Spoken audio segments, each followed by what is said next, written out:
So, ayan guys, kain tayo ng salad. Ayan guys, so. Mag-usap lang tayo guys. Kwento-kwento ba? Ang dami ngayon na-depress. Maraming mga taong depressed ngayon sa buhay.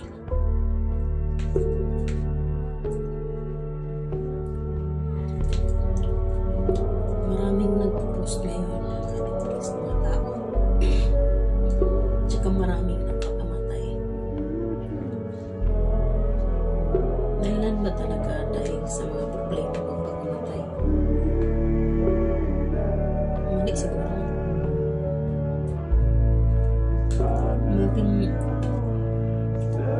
Malaking mali yung pagpakamatay.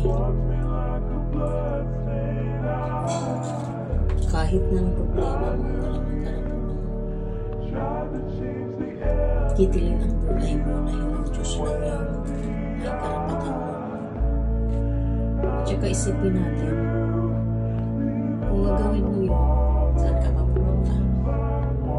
Habang buhay kang magdurusa sa kabilang buhay kung totoo bang mayroong ang tawag dito, impyerno at saka heaven.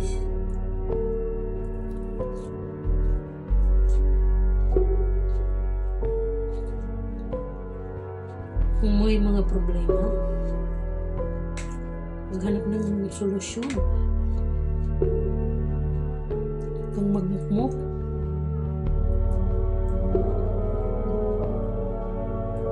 kasi pag nagmukmok ka, iniisip mo yung mga negatibong bagay, nilalagay mo yung sa sarili mo yung mga negatibong pag-iisip, mas lalo mong pinapasok sa sarili mo ang demonyo kung saan siya yung dahilan bakit ka magpakamatay. Subukan mong magkausapin si Lord na bigyan ka ng bigyan ka ng gabay, tulungan ka niya, mag-isip ka ng mga positibo. Dahil pag pinapasok mo yung demonyo, yan yung mga negatibong pag-iisip natin. So, paano yan? Pakawalan. Mag-isip ka ng magandang bagay. Mag-isip ka ng solusyon sa mga problema. Ang sarap ng salad sir. Yan, may tofu. Medyo maalat-alat yung tofu niya, guys. Totoo yan. Ang daming nagpakamatay ngayon. Mahirap talaga ang buhay ngayon. Sa totoo lang. Pero, kung i-way back natin noon, mas mahirap. Yung mga kabataan ko, mas mahirap. Ngayon na marunong na akong humanap ng pera, hindi na ako natatakot. Hindi ako natatakot. Kahit ano pa yan, tinatanggap ko yung mga pagsubok na yan. Kung alam nyo lang, grabe yung mga pinagdaanan ko guys. Pero sa kabila ng lahat, ito lumalaban pa rin kahit mag-isa. Kasi every time naman na may problema ako, sa totoo lang, binibigyan din naman ako ng solusyon ni Lord. Yung iba siguro magpakamatay na sa sitwasyon ko din. Pero hindi ko yan iniisip kasi malaking kasalanan yan. At saka iniisip ko yung mga pamilya ko. Ang sarap guys. Tapos may grapes.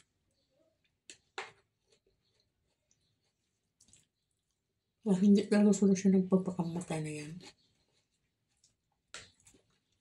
Alam ko naman lahat dyan tumatawa pero deep inside yung lungkot nila is alam mo yun, sobra na. Mali yung magpakamatay ka.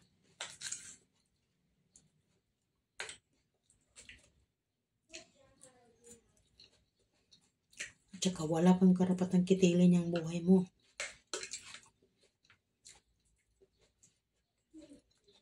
Kung nga, yung sahod ko minsan walang natira. Okay lang sa akin, eh. Portanto, ito, kumakain din naman ako. Sa ikumpara natin sa pamilya natin sa probinsya, walang-wala din. Ganun lang ang buhay. Kung ibigay ni Lord na magkaroon ka ng maraming pera, thank you so much. Ganun lang. Pag ibigay naman ni Lord, tama-tama lang. Salamat pa rin. Ganun dapat. At saka, huwag na huwag patirahin yung mga negatibong pag-iisip sa ating sarili. Kung lahat yan tinatanggap mo ang demonyo sa buhay mo. Kung saan siya yung dahilan bakit nawawalan ka ng pag-asa. Diba? Pero pag si Lord yung ilagay mo sa sa puso mo, sa isip mo, kinakausap mo, grabe guys. Ang ganda ng pakiramdam mo, iisipin mo lang yung mga bright side na nangyari sa buhay mo. Ganon talaga, ganyan. Magkakaroon ka ng magandang solusyon.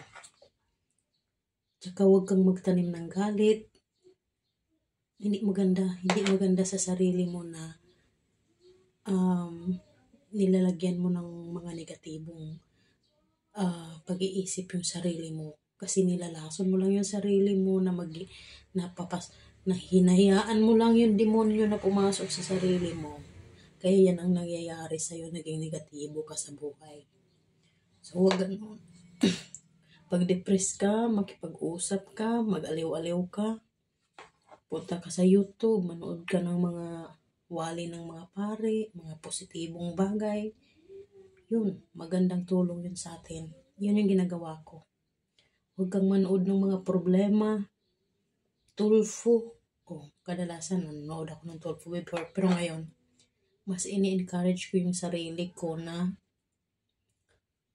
manood ng mga magagandang testimony tungkol sa pera, paano kumita ng pera, paano maging positibo, paano mag-ipon, ganun-ganyan yung mga pinapanood ko sa ngayon.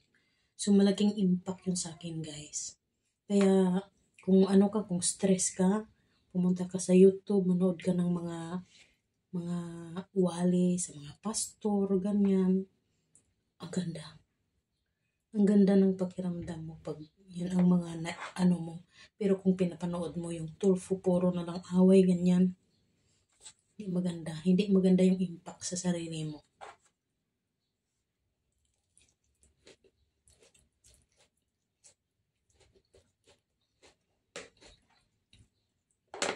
Bakit ko to sinunod, guys?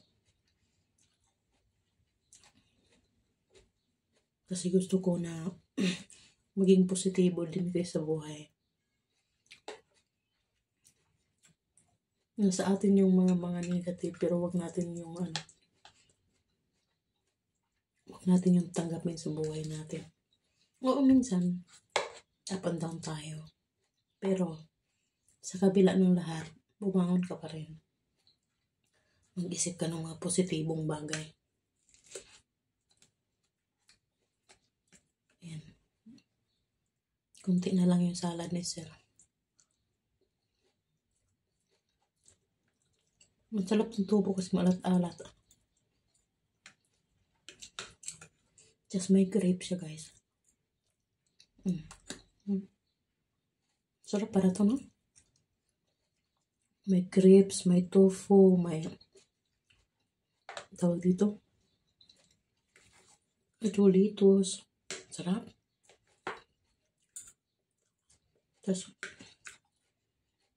yung tofu niya maalat-alat. So, yun lang, guys.